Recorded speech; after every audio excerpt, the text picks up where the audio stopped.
오늘도 책을 듣는 시간, 미나미 책방에 와주셔서 감사합니다. 오늘 소개해드릴 책은 앵글북스 출판 데이브 아스프리 지음의 최강의 식사입니다. 지금부터 이 책의 내용 중 일부를 들려드리겠습니다. 지방을 먹어도 살찌지 않는다.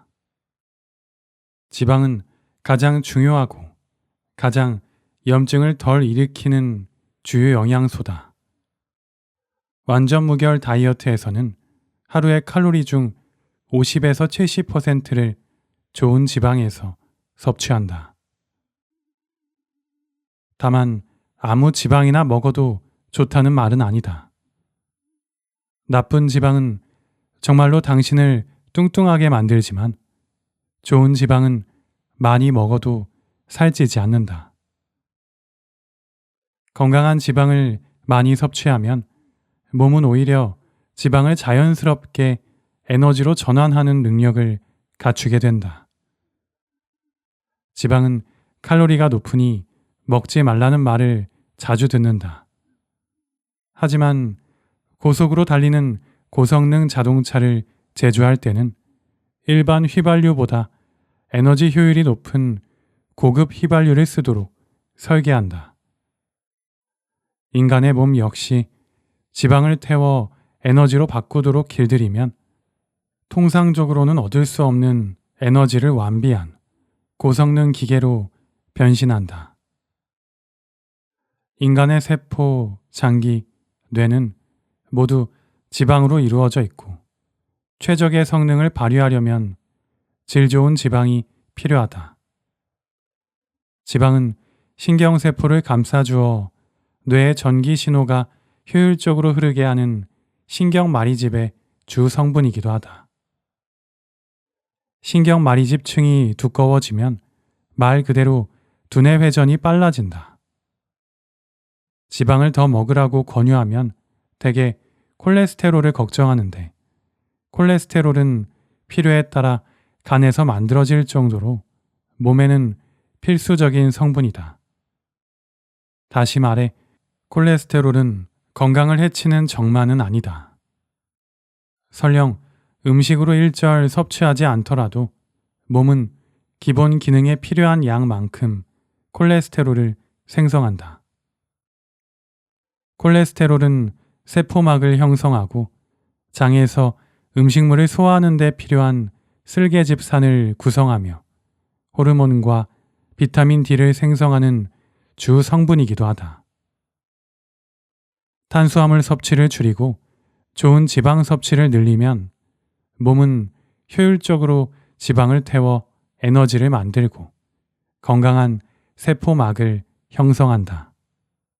평균적으로 남성은 하루에 적어도 120에서 150g, 여성은 90에서 120g의 지방을 섭취하는 게 좋다. 다만 정확한 적정량을 결정하려면 체중이나 활동량, 유전적 특징, 공복감 등을 모두 따져봐야 한다. 그래서 매일 먹는 칼로리에서 건강한 지방이 차지하는 비율을 50에서 70%로 여유롭게 잡는 것이다. 좋은 지방, 나쁜 지방이란 무엇일까? 그렇다면 좋은 지방이란 무엇일까? 영양학자이자 트랜스 지방의 초기 연구자인 메리 애닉 박사는 예전부터 건강한 지방을 많이 먹는 식단을 지지했다. 애닉 박사는 지방을 구분하는 방식을 두 가지로 규정했다. 첫 번째는 지방 분자의 길이인데 식용 지방은 원칙적으로 분자가 짧을수록 더 희소하고 항염증성이 있다.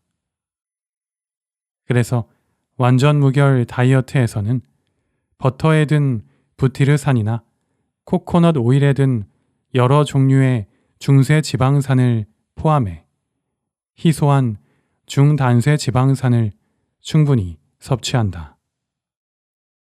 두 번째는 얼마나 안정적인가이다. 산소는 생물에게 꼭 필요하지만 부패나 산화와 같은 매우 강력한 화학 반응을 일으켜 지방을 손상하는 범인이기도 하다. 가장 안정적인 지방은 포화지방이다. 왜냐하면 포화지방의 분자는 산화로 손상을 입을 여지가 거의 없기 때문이다. 손상된 지방은 노화를 촉진하고 몸에 염증을 일으키며 세포막의 기능을 떨어뜨린다. 산화한 지방이 세포막에 편입되면 활성산소를 생성하여 몸의 시스템에 부담을 준다. 그래서 우리 몸은 세포막과 호르몬을 만드는데 포화지방을 사용한다. 두 번째로 안정적인 지방은 단일 불포화 지방인데 산소가 손상을 입힐 수 있는 곳이 하나밖에 없어서 비교적 안정적이다. 불포화 지방은 가장 불안정하고 염증성이 높은 지방이지만 어느 정도는 인체에 필요하다. 불포화 지방인 오메가3나 오메가6는 화학 구조가 독특하며 몸에서 하는 작용도 다르다. 특히 오메가3는 항염증 작용을 하는데 정제된 식물성 기름 대부분은 오메가6 지방산으로 이루어져 있어서 일반적인 서양식 식단에서는 찾아보기 힘들다. 서양식 식단에서 가장 흔한 단백질원인 가금류도 오메가6 함량이 높다. 그래서 완전 무결 다이어트에서는 생선 오일이나 크릴 오일 같은 공급원을 통해 오메가3 섭취를 늘리고 오메가6 섭취를 줄이는, 하지만 완전히 배제하지 않는데 중점을 맞춘다. 오메가3와 오메가6는 균형 있게 섭취해야 하기 때문이다. 포화지방은 엔셀키스가 거짓 연구를 바탕으로 심장병의 원인이라고 주장한 이래 줄곧 기피 대상이었지만 60만 명 이상을 대상으로 실험한 76건의 학술 연구에서 철저히 분석한 결과 포화지방 섭취와 관상동맥 질환의 위험성은 관련이 없다고 판명되었다. 이것은 내가 경력을 쌓은 안티에이징 업계에서는 이미 오래전부터 알려진 사실이다. 단백질을 너무 많이 먹으면 머리가 멍해진다. 나는 여러 해 동안 포화지방은 일정량만 먹고 단일 불포화 지방을 많이 먹는 고단백질 다이어트를 했는데 저탄수화물 다이어트를 하는 사람이 흔히 겪는 문제가 발생했다.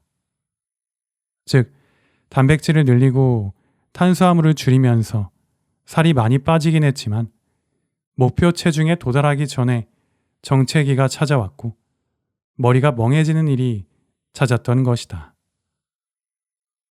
고단백질 다이어트를 시작한 지 3개월 만에 약 20kg의 군살과 염증을 떨어냈지만 더 줄이고 싶은 나머지 20kg은 꿈쩍도 하지 않았다. 게다가 그동안 줄인 체중을 유지하는데 엄청난 의지력이 필요했다. 몇 년간 실험한 끝에 자포자기하는 심정으로 극소량의 단백질만 섭취하는 생채식 다이어트로 전환했다. 잠깐이긴 했지만 효과가 상당히 좋아서 염증이 큰 폭으로 줄어들었다. 나는 그제야 여태까지 단백질을 너무 많이 섭취해서 염증이 생겼다는 사실을 깨달았다. 하지만 생채식을 한 지 2, 3개월쯤 지났을 무렵부터 건강이 안 좋아지는 듯 해서 다시 단백질 섭취를 늘리기로 했다. 다만 이번에는 양을 중간 정도로 제한하고 질 좋은 단백질을 섭취하는데 주력했다. 내가 진정한 성공을 향해 한 걸음 내디딘 시기는 바로 이때였다. 만일 그렇게까지 단백질을 제한하지 않았더라면 지나친 단백질 섭취가 염증의 원인인 줄은 몰랐을 터였다. 조사해보고 나서야 과학자들도 단백질은 다른 주요 영양소보다 소화하기 어려워서 과잉 섭취하면 염증을 일으킬 수 있다 라는 사실을 발견했음을 알게 되었다. 건강한 지방과 비교하면 단백질을 포도당으로 전환해 에너지를 얻기는 힘들다. 왜냐하면 단백질을 효율적으로 가공하려면 간의 연료가 필요한데 그 연료는 지방이나 포도당에서 얻어야 하기 때문이다. 이것이 저지방, 무가당, 고단백질 식사를 한 직후에는 만족하더라도 나중에 단 음식이 당기는 이유 가운데 하나다. 몸에 당원과 지방이 부족할 때 단백질을 완전히 분해하려면 당이 필요하다. 지난 30년 동안 고단백질 다이어트는 당과 지방 섭취량이 적다는 이유로 건강의 대명사처럼 여겨졌다. 그러나 사실 고단백질 저지방 다이어트는 고탄수화물 다이어트보다야 낫겠지만 적당한 양의 단백질과 충분한 양의 좋은 지방을 섭취하는 다이어트야말로 최선의 결과를 가져온다. 가금류는 질이 낮은 단백질이므로 자제하자. 완전 무결한 다이어트에서는 적당한 양의 질 좋은 단백질을 섭취하는 데 집중한다. 지방이 종류에 따라 몸에 다른 영향을 주듯이 단백질 역시 종류에 따라 면역계, 염증, 근육 증가에 각기 다른 영향을 미친다. 단백질은 건강에 좋다는 극단적인 단순화 탓에 가공식품 제조회사는 글루텐이나 콩 등의 질 낮은 단백질을 제품에 끼워 넣게 되었다. 하지만 완전 무결 다이어트는 염증을 덜 일으키고 몸이 처리하기 쉬우며 생체 이용률이 더 높은 단백질에 초점을 맞추므로 양질의 원료와 더 많은 에너지를 얻을 수 있다. 물론 당신이 운동선수이거나 근육을 늘리는 게 목표라면 보통 사람보다 단백질을 많이 섭취해야 한다. 하지만 대부분의 사람은 하루 칼로리의 20%를 수은 함량이 낮은 생선, 목초를 먹인 소고기나 양고기, 방목한 닭이 낳은 달걀, 콜라겐, 젤라틴, 깨끗한 유청 단백질 같은 완전 무결한 단백질 원에서 섭취해야 한다. 가금류는 다소 질이 낮은 단백질이므로 자제하는 게 좋다. 단백질은 근육량이나 골밀도를 유지하여 생존하는 데 꼭 필요한 요소이므로 몸과 뇌는 지나치게 많거나 적게 먹지 않도록 강력한 피드백 구조를 갖고 있다. 그러니 단백질이 당긴다면 망설이지 말고 먹도록 하자. 반면 달걀을 하나 더 먹는다는 생각만으로도 기분이 나빠진다면 먹지 않아도 된다. 단백질을 하루 칼로리의 20%보다 많이 섭취하는 게 도움이 되는 사람도 있다. 예컨대 큰 폭으로 감량하고 싶은데 걸핏하면 렙틴 및 인슐린 저항성이 생기는 사람, 스트레스를 받는 사람, 고강도 운동을 하거나 수면이 부족한 사람 등, 또 노화로 근육이 줄어든 사람이 그에 해당한다. 매일 먹어야 하는 단백질의 정확한 양은 성별, 나이, 근육과 지방의 비율에 따라 크게 달라진다. 지극히 일반적인 원칙은 체중 1kg당 단백질 섭취량을 0.72에서 1.65g 범위에서 직접 시험해 보는 것이다. 이 정도가 대략 하루 섭취 칼로리의 20%에 해당하며 이는 위에서 예로 든 사람들을 제외한 대부분이 제지방 체중에서 체지방량을 뺀 무게와 호르몬 균형, 질소 농도를 바람직하게 유지할 수 있는 적정량이다. 단백질은 어떻게 선택하는 게 좋을까? 슈퍼마켓에서 파는 식품의 영양 성분 표시는 대부분 오해의 소지가 있어 어떤 단백질이 가장 건강에 좋은지 판단하기 힘들다. 그래서 간단히 정리해 보았다. 유기농 목초를 먹이는 고기는 곡물이나 일반 사료를 먹이는 고기보다 영양이 풍부하고 독소가 적으며 다른 어떤 식품보다도 항산화물, 오메가3 지방산, 미량 무기질, 비타민이 많다. 목초를 먹이는 고기의 섭취는 질병을 예방하고 뇌 기능을 개선하고 체중을 감량하여 완전 무결해질 수 있는 가장 좋은 방법 중 하나다. 2006년 한 연구에서 도축하기 전 80일 동안만 곡물을 먹인 소, 곡물과 목화씨 단백질의 혼합물을 섞은 부산물 사료를 먹인 소, 100% 목초만 먹인 소의 지방산 성분비를 측정했다. 목초를 먹인 소는 건강한 오메가3 지방산과 공액 리놀레산 함량이 매우 높았다.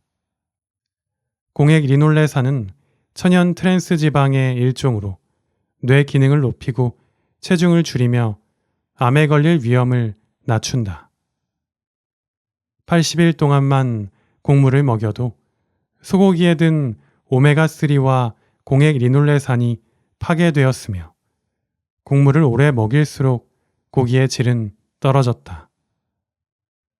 곡물을 먹인 소는 오메가3 함량이 매우 낮아서 좋은 공급원으로 보기 힘들었던 반면 목초를 먹인 소는 오메가3가 풍부해서 훌륭한 공급원으로 보기에 충분했다. 올바른 과학은 재현이 가능하다. 2008년 목초를 먹인 소와 곡물을 먹인 소에 든 다양한 영양소를 비교하는 또 다른 연구가 이루어졌다. 목초를 먹인 소는 지방이 노란빛을 띠게 하는 색소인 카로티노이드의 농도가 높았다. 보통 카로티노이드가 많이 함유된 물질일수록 영양분이 풍부하다. 목초를 먹인 소의 우유로 만든 버터처럼 노란 지방은 영양가가 높다는 증거다. 목초를 먹인 소고기를 조리하면 지방 색깔이 노르스름하다. 카로티노이드가 많다는 것은 항산화물과 영양소와 풍미가 가득하다는 의미다. 또한 목초를 먹인 소는 곡물을 먹인 소보다 지방량이 조금 적었으나 함유한 지방의 종류가 크게 달랐다. 목초를 먹인 소가 포화지방, 오메가3 지방산, 공액 리놀레산, 박생산 함량이 더 높았다. 그리고 오메가6 지방산, 다가불포화 지방, 콜레스테롤의 양은 양쪽 모두 비슷했다. 요컨대 목초를 먹인 소고기가 오메가6와 오메가3의 함유 비율이 적절했고 전반적으로 건강한 지방이 더 풍부했다. 유기농 곡물을 먹인 고기는 목초를 먹인 고기와 똑같이 몸에 좋다고 생각하는 사람도 있지만 위의 연구에서도 확인할 수 있듯 고기의 지방 성분비는 목초와 곡물 중 어떤 사료를 먹이는지와 관련이 깊다. 영양가 없는 사료를 먹고 자란 가축은 영양가 있는 음식이 될 수 없다. 고무처럼 질긴 오래된 곰고기. 이것이 마법처럼 비타민, 미네랄, 건강한 지방으로 변하지 않는다. 소에게 정크푸드를 주면 소는 정크푸드가 된다. 반추동물은 풀을 먹어야 한다. 채소는 아무리 먹어도 과하지 않다. 완전 무결 다이어트에서는 영양이 풍부한 채소를 많이 먹는다. 채소에 관한 한 과식이란 없다. 내가 권장하는 하루 채소 섭취량은 미국 식품의약국 FDA가 정한 1인분을 기준으로 환산하면 6에서 11인분에 해당한다. 앞에서 설명한 지방과 단백질에 더해 이렇게나 많이 채소를 먹기에는 양이 과하다 싶다면 그 생각은 그 생각대로 괜찮다. 먹는 양을 줄이고 싶다는 생각은 매우 바람직하다. 모든 권장량을 폭넓게 잡는 데는 이유가 있다. 예컨대 하루 칼로리의 70%를 지방으로 섭취하는 사람은 지방을 50%만 섭취하는 사람보다 단백질 필요량이 좀 더 적기 때문이다. 완전 무결 다이어트 식단에서는 채소를 다른 어떤 식품군보다 많이 먹지만 워낙에 칼로리가 낮은 터라 하루 칼로리 섭취량으로 따지면 20%밖에 안 된다. 물론 채소라고 모두 똑같지는 않다. 완전 무결 다이어트에서는 채소 섭취량이 아주 많기 때문에 영양분이 가장 풍부하고 항영양소가 가장 적은 채소를 중심으로 한다.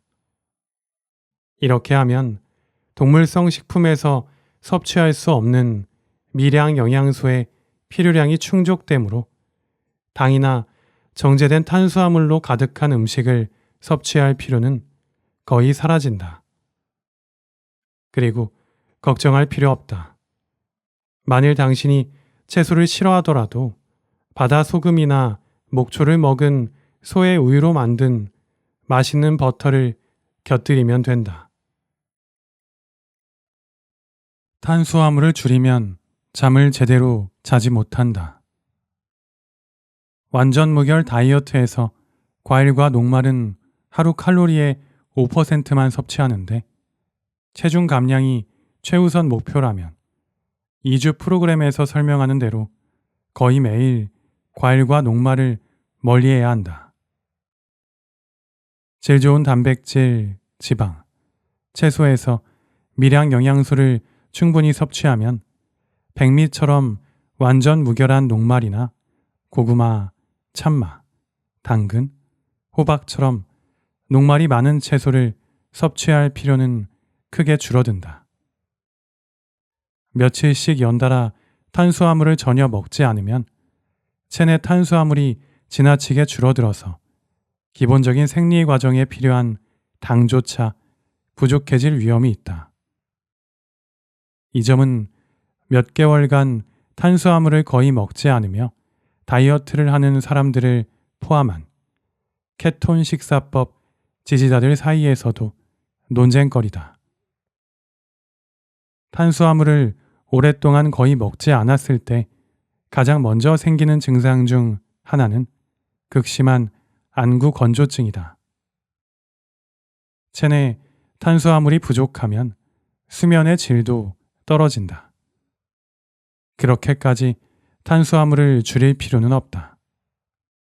오랜 기간 탄수화물을 전혀 먹지 않으면 갑상선에 손상이 생길 우려도 있다. 나도 저탄수화물 다이어트를 오래 했던 탓에 각종 갑상선 문제에 시달렸다. 다이어트 유지기나 격한 운동을 한 후에 하루 1에서 2인분의 탄수화물을 섭취하면 지나친 탄수화물 부족을 피하면서도 저탄수화물 다이어트의 이점을 누릴 수 있다. 큰 폭으로 감량하고 싶다면 탄수화물을 조금 더 줄이는 편이 효과적이다. 찬밥이 유익균을 늘린다. 저항성 녹말이라는 독특한 녹말은 장내 세균총을 급격히 변화시키고 부티르산이라는 유익한 지방산을 생성한다. 어쩌면 몇몇 독자는 저항성 녹말에 관한 매우 놀라운 글을 이미 읽었는지도 모르겠다. 저항성 녹말은 녹말이라기보다는 식이섬유나 프리바이오틱스처럼 작용한다. 프로바이오틱스란 장내 세균 그 자체를 가리키고 프리바이오틱스란 장내 세균의 먹이를 뜻한다. 저항성 녹말이라는 이름은 소화가 잘 안 된다는 특징에서 유래한다. 이 녹말은 흥미롭게도 체내에서 분해되지 않아서 섭취한 후에도 인슐린 수치가 올라가지 않고 결과적으로 혈당에 문제가 생기지 않는다. 누구나 다 그렇지는 않지만 저항성 녹말이 장내 유익균의 먹이가 되는 사람도 있다. 저항성 녹말은 위에서 소화되지 않으므로 그대로 결장에 도달한다. 여러 연구에 따르면 결장 내 유익균은 저항성 녹말을 먹은 후에 소화하는 과정에서 부티르산이라는 단쇄 지방산을 생성한다. 부티르산은 소화기관과 뇌를 건강하게 하는데 꼭 필요한 물질이다. 버터가 매우 완전 무결한 까닭은 부티르산이 풍부하기 때문이기도 하다. 2주간의 완전 무결 프로그램을 진행하는 중에 저항성 녹말을 실험하는 방법은 추천하지 않는다. 예측할 수 없는 다양한 영향이 생기거나 식사에 적응하는데 6주 이상이 걸릴 가능성이 있기 때문이다. 만약 위장에서 저항성 녹말을 처리하지 못하면 장내 세균의 균형이 무너질 수 있다는 최신 이론도 있다. 이런 일은 평소에 가공육을 먹거나 지난 1년 이내에 항생제를 복용한 사람에게 일어날 수 있다.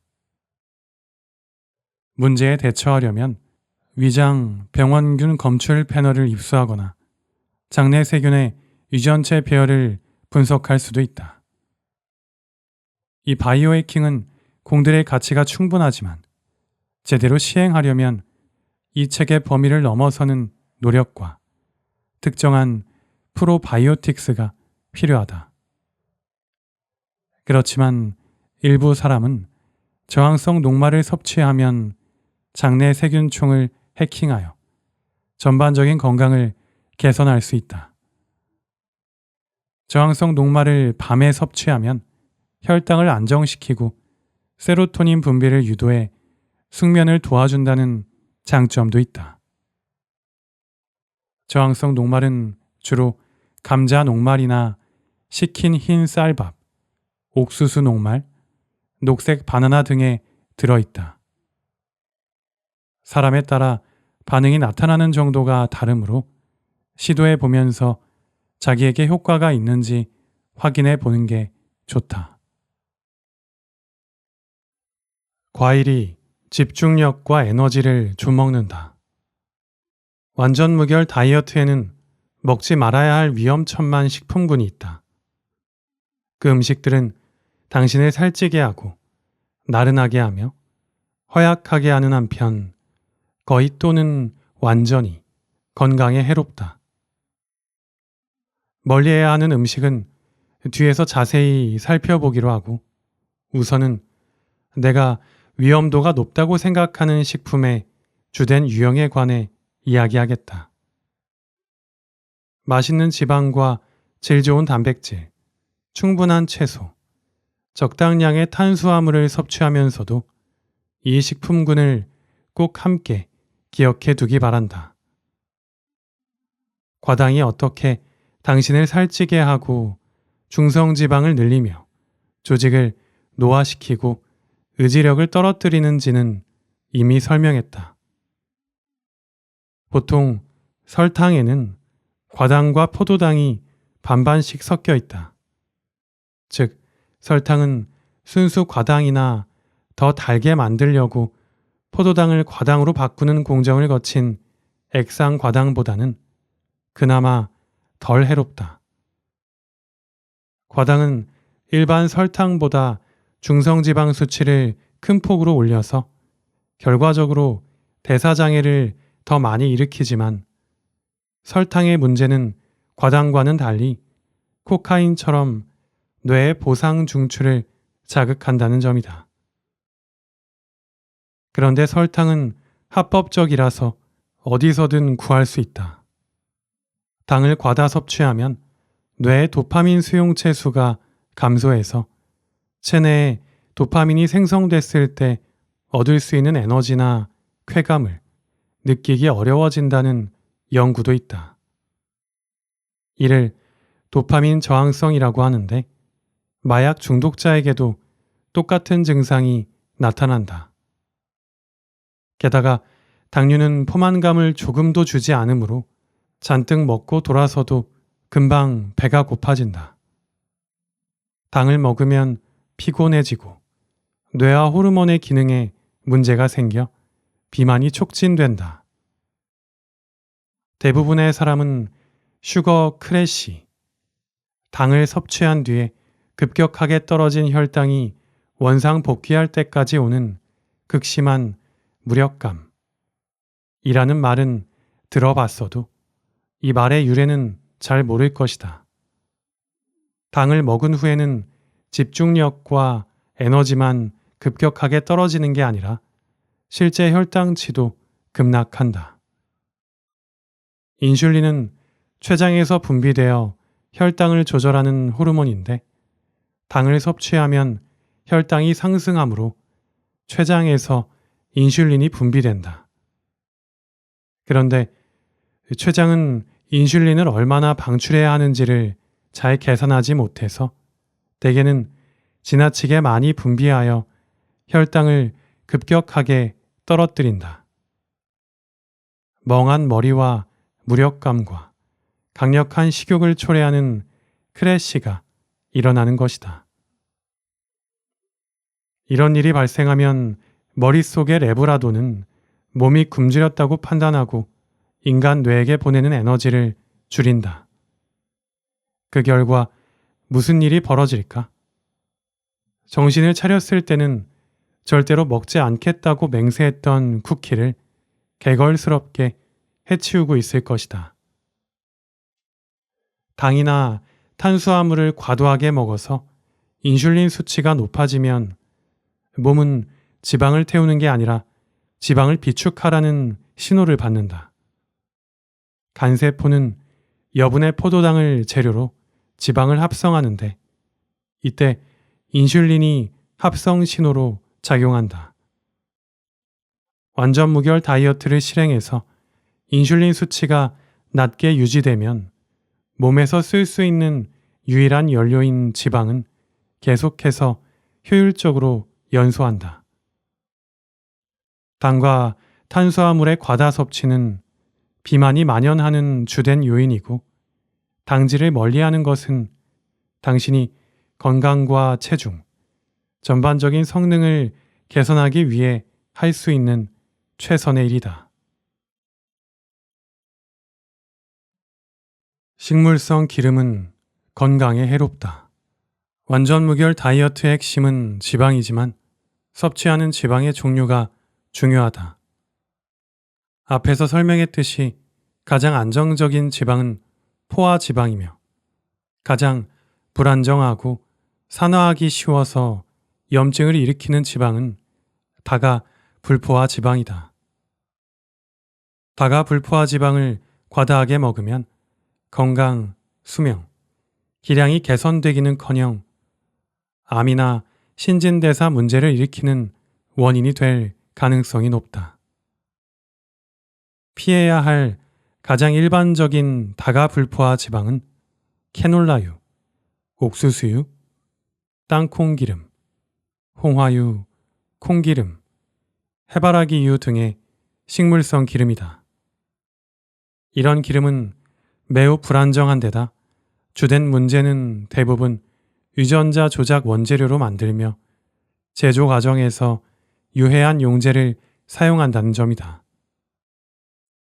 옥수수 같은 작물에서 기름을 추출하기란 쉬운 일이 아니므로 생산량을 극대화하려고 용제를 사용하고 그로 인해 염증이 생긴다. 반대로 목초를 먹인 동물의 지방, 코코넛 오일, MCT 오일, 버터, 올리브유와 같은 건강하고 완전 무결한 지방은 염증을 줄여준다. 위험천만한 식물성 기름은 몸에 해로울 정도로 많은 양의 오메가6, 다가불포화 지방을 공급하기도 한다. 몸에는 분명 오메가6가 필요하지만 표준적인 서양식 식단에는 매우 많이 포함되므로 부족할 일은 없다. 오메가6 섭취량은 오메가3의 4배 이하가 이상적이지만 현대인은 대체로 20에서 50배나 많이 먹는다. 오메가6는 염증을 유발하고 통상치의 오메가3는 염증을 억제하는 효과가 있는데 두 지방산의 불균형은 염증을 일으키는 매우 유력한 요인이 되므로 균형 있게 섭취해야 한다. 만일 당신이 대부분의 레스토랑이나 가공식품 제조회사에서 사용하는 기름을 먹는다면 리놀레산이라는 염증성 오메가6 지방산을 과거 인류보다 훨씬 더 대량으로 섭취하게 된다. 리놀레산 등의 오메가6 기름은 세포막에 흡수되어 체지방으로 축적된다. 이 기름은 불안정하므로 조리 중에는 물론이거니와 체내에서도 산화한다. 산화한 오메가6 지방산은 DNA에 손상을 입히고 심장 조직에 염증을 일으키며 유방암을 비롯한 각종 암에 걸릴 위험을 높인다. 하지만 무엇보다도 나쁜 점은 뇌에 악영향을 미친다는 것이다. 산화한 오메가6는 뇌의 원활한 대사를 저해한다. 온몸에 염증을 늘리는 물질은 두뇌의 성능을 개선하는 데 도움이 되지 않는다. 지나치게 많은 오메가6 지방산 역시 예외는 아니다. 이런 기름이 마가린 등의 가공식품에 사용될 때는 대개 슈퍼마켓에 오래 진열할 수 있도록 수소화라는 과정을 거친다. 이 과정은 그렇지 않아도 건강에 안 좋은 지방을 더욱 해로운 인공 트랜스 지방으로 바꿔버려서 수많은 건강 문제와 비만을 일으키는 주된 요인이 된다. 미국 정부는 수소화 과정을 거친 경화유를 줄이려고 노력했지만 완전히 없애지는 않았다. 인공 트랜스 지방을 먹으면 몸은 그 지방을 이용해 세포를 만들려고 하지만 그렇게 만들어진 세포벽은 제대로 기능하지 못한다. 인공 트랜스 지방과 화학적으로 완전히 다른 천연 트랜스 지방이 딱 하나 있다. 공액 리놀레산이라고 불리는 것인데 목초를 먹인 소의 우유로 만든 버터 등에 들어있다. 인공 트랜스 지방은 건강과 기량에 해를 끼치지만 공액 리놀레산은 건강에 아주 이롭다. 절대로 마가린과 똑같지 않다. 지금까지 최강의 식사의 일부 내용을 들어보셨습니다. 저자 데이브 아스프린은 방탄커피의 창시자입니다. 그는 잘못된 다이어트로 몸이 망가진 뒤에 식탁에 올리는 음식을 바꾸는 것만으로 몸이 개선되는 것을 직접 경험하고 그 식단과 다이어트 프로그램을 책으로 써서 냈습니다. 이 책에서는 다이어트를 위해서는 질 좋은 음식을 먹는 것을 강조하고 있습니다. 또한 음식마다 먹는 적절한 타이밍이 있어서 그 시간에 먹어야 살이 빠지고 최상의 컨디션을 만들 수 있다고 설명합니다. 이 책에서는 다양한 식습관 개선 방법과 생활습관 개선 방법 또한 안내하고 있으니 관심이 있으신 분들은 한 번쯤 읽어보시는 것을 추천드립니다. 오늘도 소중한 시간 미나미 책방과 함께 해주셔서 감사합니다.